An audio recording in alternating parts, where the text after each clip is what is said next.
শয়তান আল্লাহকে চ্যালেঞ্জ দিয়েছিল, আল্লাহ আপনি তো জান্নাতে ঢোকাতে পারবেন না, এতগুলো জান্নাত কেন বানালেন? জাহান্নাম আরো বেশি হলে ভালো হতো।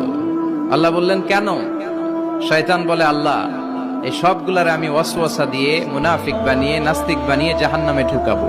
আমি চ্যালেঞ্জ দিলাম, ডান দিক থেকে ধোকা দেব, বা থেকে, সামনে থেকে, পেছন থেকে, নিচ থেকে, রগের শিরা উপশিরায় ঢুকে, মাজরাত দাম যেখান দিয়ে রক্ত চলাচল করে ওখানে ঢুকেও আমি ধোকা দেব। আপনি জান্নাতে ঢুকাবেন কেনমে? আল্লাহ বললেন তুমি আমারে চ্যালেঞ্জ দাও, এত বড় সাহস? আমি তো সব রাজার বড় রাজা, মহারাজা। চিৎকার করে বলেন ঠিক কিনা? মহারাজার সাথে চ্যালেঞ্জ দেয়া যায় না।